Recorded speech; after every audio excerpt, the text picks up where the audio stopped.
For the first time in history, people and machinery are working together, realizing a dream. A uniting force that knows no geographical boundaries without regard to race, creed, or color. A new era where communication truly brings people together. This is the dawn of the net. Want to know how it works? Click here to begin your journey into the net. Now, exactly what happened when you clicked on that link? You started a flow of information. This information travels down into your own personal mailroom, where Mr. IP packages it, labels it, and sends it on its way. Each packet is limited in its size. The mailroom must decide how to divide the information and how to package it. Now, the package needs a label containing important information, such as sender's address, receiver's address, and the type of packet it is.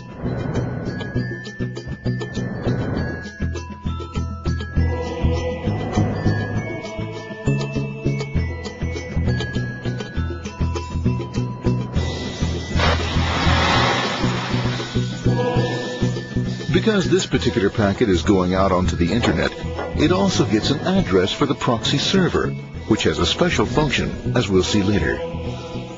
The packet is now launched onto your local area network, or LAN.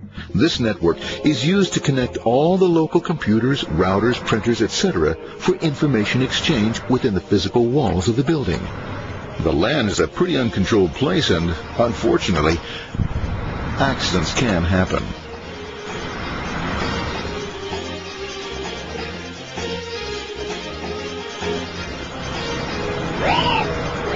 The highway of the LAN is packed with all types of information.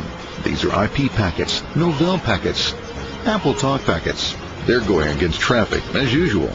The local router reads the address and, if necessary, lifts the packet onto another network. The router, a symbol of control in a seemingly disorganized world. Whoops, sorry about that. Let's put this one here, this one here. This goes here, this goes here. I don't like this one. Let's go this one, this one goes here. Left, let's go with this one here. Another jam here. Let's put that one here. Let's put that one here. There he is, systematic, uncaring, methodical, conservative, and sometimes not quite up to speed. Sorry. But at least he is exact, for the most part.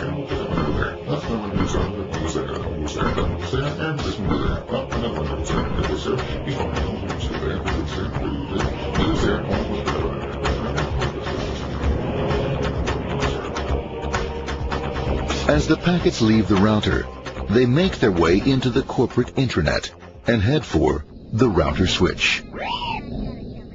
A bit more efficient than the router switch plays fast and loose with IP packets, deftly routing them along their way. A digital pinball wizard, if you will. Here we go. Here comes another one. And there's another one. Watch this, Mom. Here goes. Whoop, around the back. Hey, in there. Over the left, over the right, over the left, over the right. You got it. Here it comes. Right down. He shoots. He scores. It's going. Hey, wait. Here, watch out. Here comes another one. Oh, here we go. And it's gone. As packets arrive at their destination, they're picked up by the network interface, ready to be sent to the next level. In this case, the proxy. The proxy is used by many companies as sort of a middleman in order to lessen the load on their internet connection, and for security reasons as well. As you can see, the packets are all of various sizes, depending upon their content.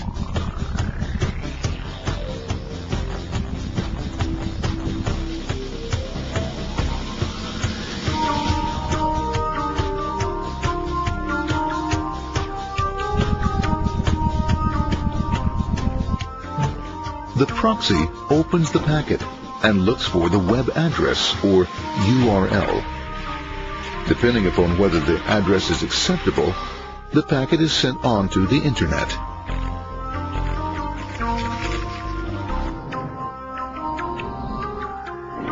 There are, however, some addresses which do not meet with the approval of the proxy, that is to say, corporate or management guidelines. these are summarily dealt with. We'll have none of that. For those who make it, it's on the road again.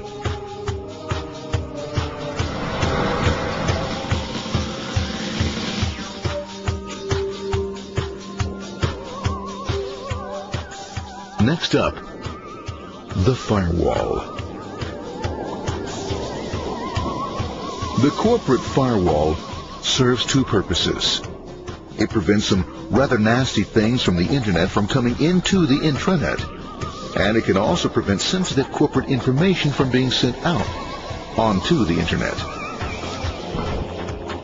Once through the firewall, a router picks up the packet and places it onto a much narrower road, or bandwidth, as we say. Obviously, the road is not broad enough to take them all. Now you might wonder what happens to all those packets which don't make it along the way. Well, when Mr. IP doesn't receive an acknowledgement that a packet has been received in due time, he simply sends a replacement packet. We are now ready to enter the world of the Internet. A spider web of interconnected networks which span our entire globe. Here, routers and switches establish links between networks. Now, the net is an entirely different environment than you'll find within the protected walls of your LAN. Out here, it's the Wild West. Plenty of space, plenty of opportunities, plenty of things to explore and places to go. Thanks to very little control and regulation, new ideas find fertile soil to push the envelope of their possibilities. But because of this freedom, certain dangers also lurk. You'll never know when you'll meet the dreaded ping of death. A special version of a normal request ping, which some idiot thought up to mess up unsuspecting hosts. The paths our packets take may be via satellite, telephone lines, wireless, or even transoceanic cable. They don't always take the fastest or shortest routes possible, but they will get there. Eventually. Maybe that's why it's sometimes called the worldwide wait. But when everything is working smoothly, you can circumvent the globe 5 times over at the drop of a hat. Literally. And all for the cost of a local call or less. Near the end of our destination, we'll find another firewall. Depending upon your perspective as a data packet, the firewall could be a bastion of security or a dreaded adversary. It all depends on which side you're on and what your intentions are. The firewall is designed to let in only those packets that meet its criteria. This firewall is operating on ports 80 and 25. All attempts to enter through other ports are closed for business.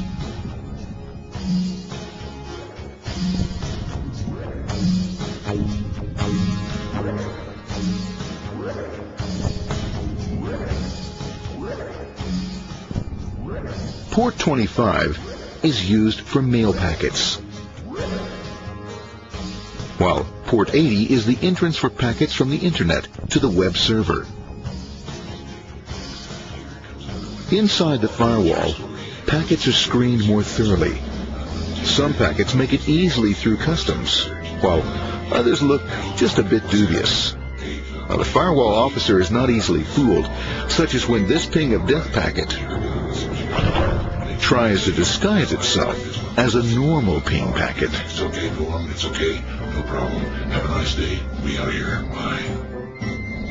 For those packets lucky enough to make it this far, the journey is almost over.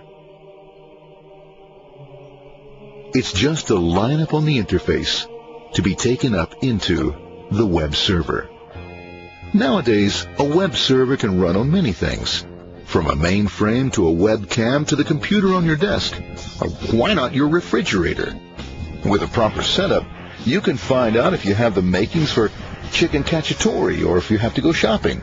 Remember, this is the dawn of the net. Almost anything's possible. One by one, the packets are received, opened, and unpacked. The information they contain, that is, your request for information, is sent on to the web server application.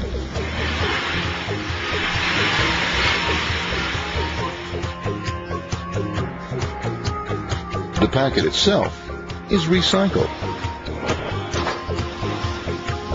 ready to be used again, and filled with your requested information.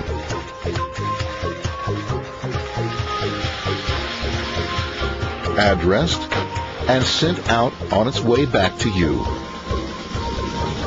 Back past the firewall, routers, and on through to the internet.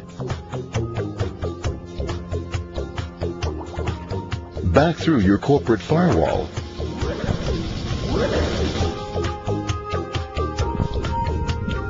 And onto your interface.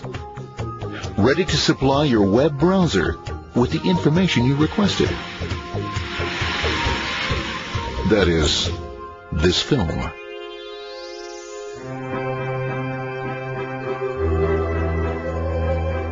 Pleased with their efforts and trusting in a better world, our trusty data packets ride off blissfully into the sunset of another day, knowing fully they have served their masters well. Now, isn't that a happy ending?